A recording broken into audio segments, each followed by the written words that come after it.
Hey everyone, my name is Angela. I'm the owner of Scribbler Experiment Coloring Designs, and I have a question for you today. Have you ever considered exactly how much work goes into running a craft show booth? It seems like an easy question, and maybe one you've never asked yourself before because you're not an artist. Why on earth would you? But maybe you attend craft shows. Maybe you have a friend that likes art or a kid that likes art, and you're thinking to yourself like, okay, I should encourage them to maybe do this one day because I enjoy going to festivals. That sounds fun, right? Like, I bet they could just make easy money. I wanted to have a little talk with y'all today about kind of some of what goes into it and really like what you need to be able to do craft shows just on a base level, not like supplies, just mentality wise, because like what I am doing right now, I am ironing. Okay, this is day 3 of ironing for me, and if you're like, ironing isn't art, you were right, ironing is not art, but for me, because I make fabric stuff, it's part of art. This is my stack of some of my placemats here. Now I've just made a giant mess, story of my life, and what I am doing is I am ironing pieces to them right now, and by ironing pieces I mean I have more stacks. Like, here's more stacks. This is all interfacing, and I've got some interfacing back there, and really it looks like chaos in my studio right now, and I would love to say it sometimes doesn't look like chaos in my studio. It always looks like chaos in my studio, but like the point of this is I make art sometimes, but the rest of the time, especially if I'm prepping for a big craft show, I don't make art. I make pieces over and over again. I do what's called batch sewing, which is basically when you make a billion kajillion of the exact same thing and you do it over and over again. So this is actually like part of what I'm doing right now is I can't cut out one lunch bag. I have to cut out 50 million of them. When I'm standing in my booth sometimes, people tell you the weirdest things, and I think other artists, and if you're an artist in here, you, especially one that's like done an artist alley before or a craft show, you've probably gotten some of this before.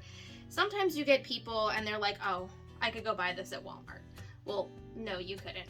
It requires way more work than that. But the people that I like are the ones that actually encourage other people in their lives to go out and do this. Because they're like, you know, my sister makes art. I think she should do this too. I think she should sell her paintings.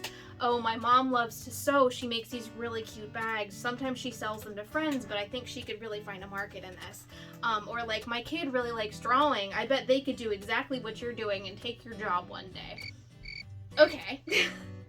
So first of all, I really genuinely love that you are encouraging the people in your lives to create art. And I bet all of the other artists out there feel the exact same about it. But then the thing is, a lot of people have this mentality that they can do it too because it's easy or because they're talented. And so this video is a how to sell at craft shows, but not in the what you go out and do sense. It's the mentality you need behind it is really what I want to talk about. Because the thing is, especially with something like running a craft show booth or an artist alley booth, it's not talent that actually gets you through. And I think a lot of people would be surprised to hear that. I genuinely do not think it's talent that helps me run my booth. And maybe that sounds ridiculous. You're like, oh, well, you're an artist. Clearly you make art that people want to buy. Yeah, that's just part of it though. Because the main part of it is literally that I am able to produce inventory that people want to buy. I am able to stick to a schedule. I am able to follow a plan, and I am stubborn enough to not quit because it's not easy right off the bat. And like, honestly, batch producing this much inventory, it's not always fun. Yes, I'm making a video while ironing right now. That's kind of fun.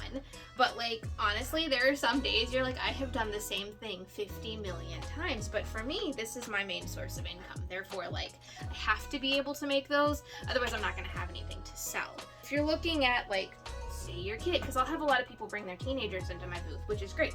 Love talking to these kids because they really are so bright. And they'll say, oh, well, my kid is great at art. They can do this too one day. Well, like, yeah, they totally could. That would be awesome. I would love that.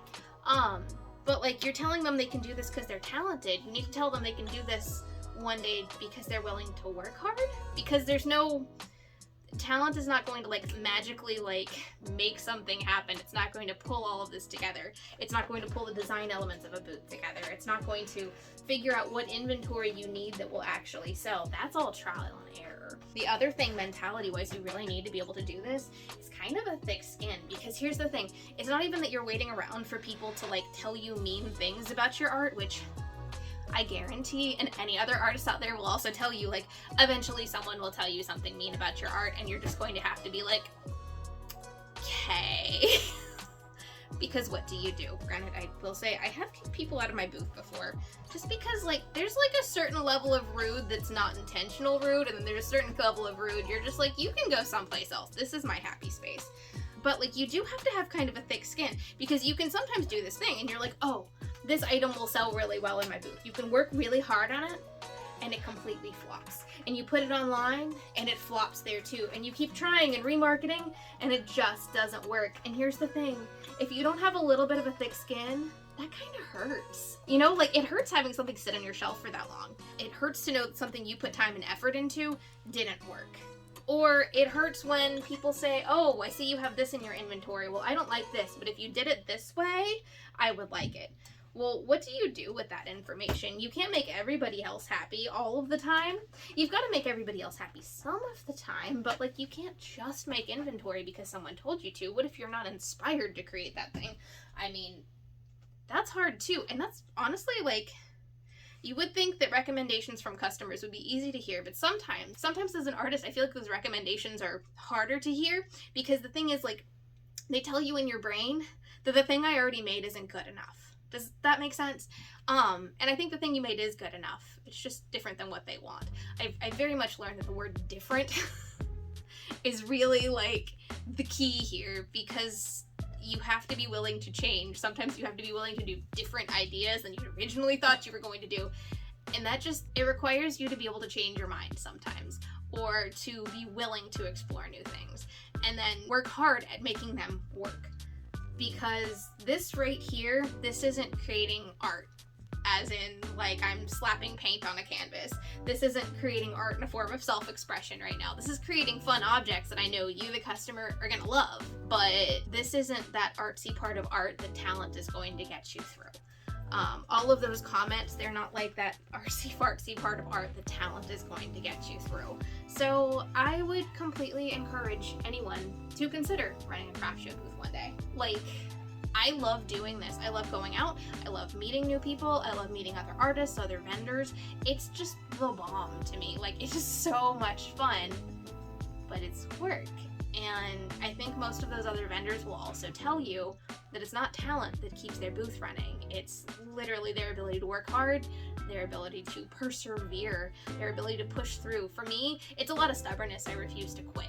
Like, and there's something to be said for being really stubborn, you know? So that's what I want to encourage you to think about, though, if you're considering starting a booth like that, or if you're considering encouraging someone in your life to.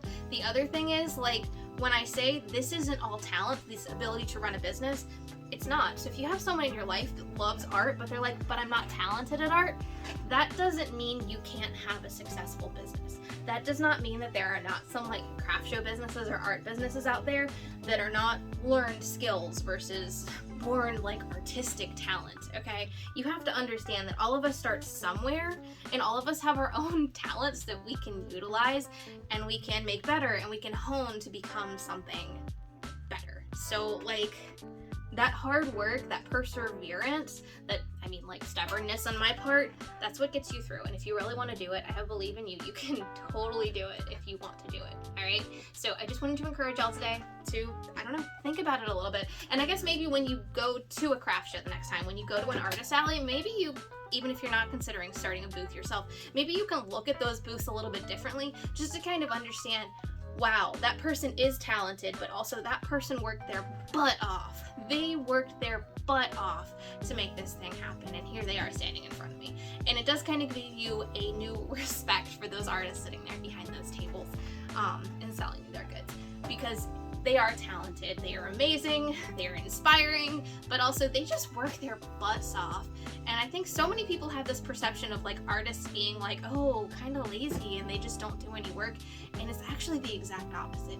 If you own a small business of any sort, you will work harder than you have ever worked in your life. So anyway, thanks for hanging out with me. If you enjoyed this video, please consider giving me a subscribe and leave me a comment. Let me know if you are an artist or if you have considered running a booth yourself in the past. I would love to know.